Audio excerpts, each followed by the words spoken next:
10-Minute Jazz Lesson Podcast, episode 136.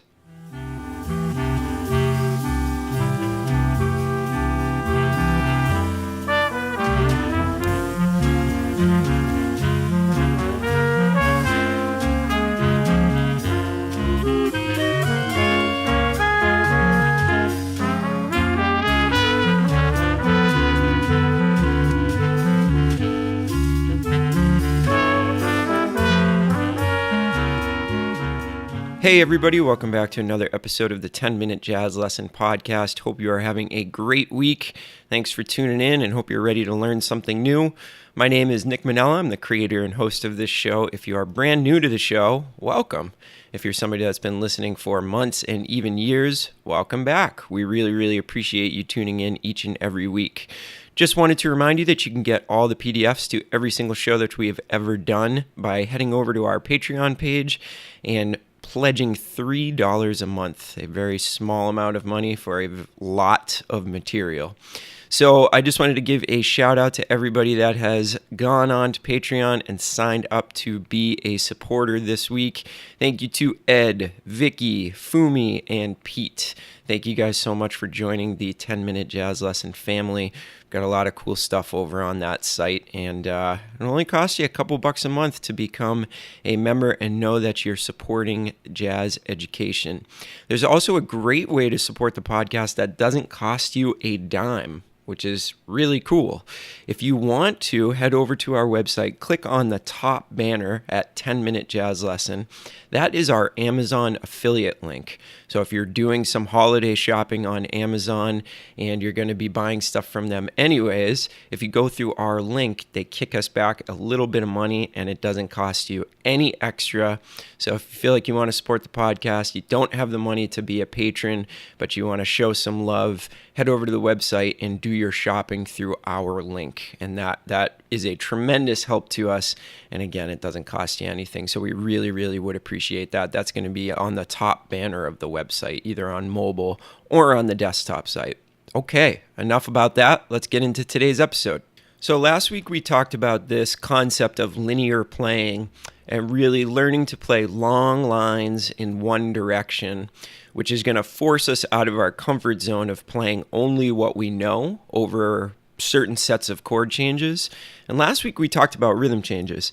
And if you haven't listened to the podcast last week, I suggest going back because I talk a lot about this concept. But basically, we're approaching tunes with a lot of chord changes, right? They're just heavily packed in there. And we're also talking about tunes that tend to, not always, but tend to go by at fast tempos, which makes it even more difficult. So the combination of 2-beat chord changes and fast tempos are one of the most challenging things in this quest of being a good improviser. And throughout jazz history, these types of tunes that I'm presenting to you over these past couple of weeks have traditionally been like kind of a rite of passage or a challenge for jazz musicians. So things like rhythm changes and the tune we're looking at today, Giant Steps, that's something that gets called if you want to really, test yourself or challenge the band that you're playing with, or at a jam session, it's kind of a rite of passage, I guess, to be able to play this stuff at an up tempo and really kind of be able to handle yourself over these changes. And believe me, it's difficult. I'm still working on it to this day, and I still don't feel very confident in my playing over either one of those progressions. And these exercises are a way that I regularly try to push myself a little bit further so that I feel better over that stuff. So last week we did a descending line. This week we're going to do a combination of an ascending line and a descending line. Now, if you're not familiar with the chord changes to Giant Steps, don't worry about it. Maybe we'll do an episode in the future. Just take this episode for what it's worth. Just look at the chord changes. We did a couple episodes on Coltrane changes and kind of explained them. So go back, look through the back catalog. If you're confused about what the heck is going on with this chord progression, find those episodes and that will illuminate what is actually going on with this progression. But for this episode, literally just use it for what it is. Another example of these lines that are moving smoothly in one direction and very, very challenging. So giant steps is even more challenging because the key signatures are so far away from each other. If you look at something like rhythm changes, basically we're staying in the same key the entire time. And if we are changing key, it's only by like one accidental. So going from the key of B flat to the key of E flat, right? Something like that. But in giant steps, the whole crux of it is that these keys are very, very far away from each other. So, we start in the key of concert B, and then all of a sudden we're in the key of concert G. Those are very, very different keys. So I would say that this chord progression is much, much more challenging. And a lot of you probably already know that if you've tried to play over giant steps. But the really nice thing about it, and what you'll notice about the PDF exercise that I've written out for you this week, is actually these chord changes kind of flow into each other really nicely. And they do provide us with a great blueprint for our lines that are moving in one direction. Now, let's talk about the rules again. So we're always going to move in one direction, and if we do change directions, we're not going to change directions by more than a half step.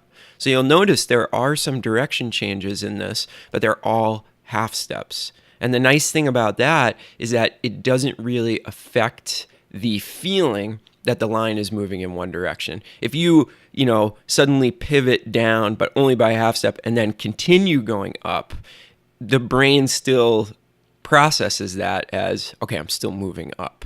And, that half step change of direction is kind of a necessity over changes like this. So we have to do it to make sure that it fits. So let me play the exercise for you. What I've basically done is I've spent the first 3 measures going up, ascending a line. And then in the 4th measure, I'm changing to going down. And a descending line is going to kind of happen for the next 5 measures. So this is kind of putting together the concept a little bit more than last week. This is sort of the next step from the exercise from last week. So make sure that you really, really study the stuff that I've given you. You're writing your own lines. That is absolutely essential with the stuff that I'm showing you this week. Is you have to turn this into your own exercise. You're not really going to gain anything beyond using the PDFs from these past 2 episodes as an instructional to then jump and do your own exercises. And that's what the show is all about. So check out what this sounds like. This is the first 8 measures to the chord progression over giant steps, ascending for the first 3, then descending for the next 5.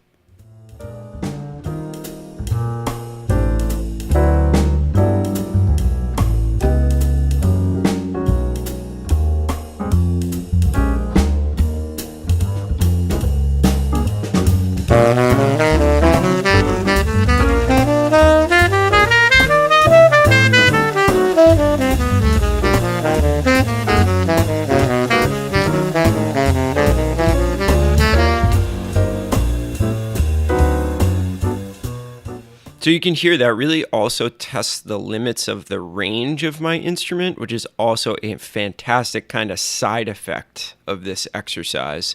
And you'll notice that I displace octaves a lot. So again, like I said last week, unless you play an instrument like piano or guitar, where you could just kind of keep going in one direction, wind instruments, we have to abide by the limits of our instrument, really, unless we're doing super crazy extended techniques. So when you notice that the line jumps, most of an octave, that's just displacement. The line is actually still moving in the same direction. And that's also a really fantastic thing to learn for all you wind players out there, is to displace an octave without interrupting the line. So you can see there's a lot of half-step changes in direction, but it fits really nicely.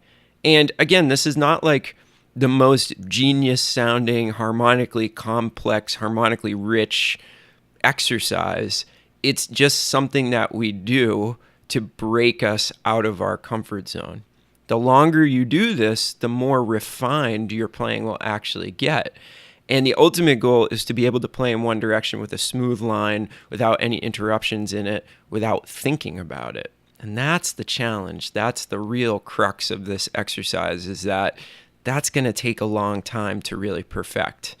I'm not using anything really outside the key except for a couple of passing tones, and that's about it. A couple of chromatic passing tones, and most of those actually fit into the bebop scale of whatever chord I'm playing over.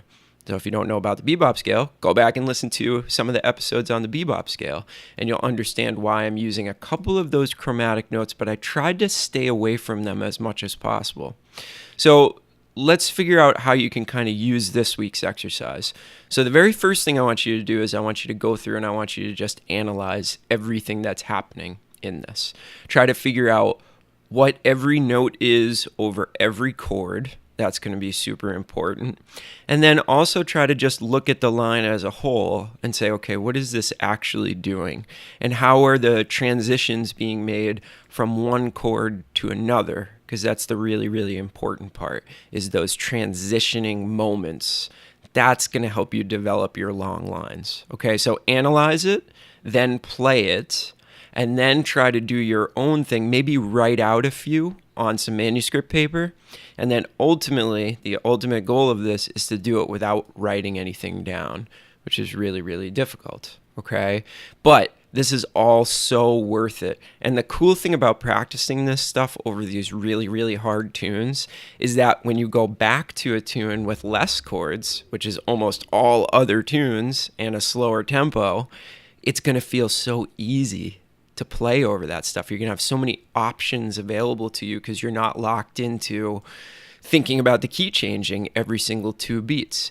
So this is also, while really difficult and, kind of hurts the brain really badly, it also really opens up another world to you over tunes that are a little bit easier, a little bit less stressful.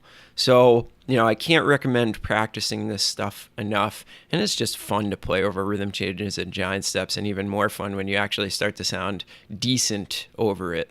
All right, well, I hope you enjoyed this episode. Remember to send me any questions that you might have, 10minutejazzlesson@gmail.com.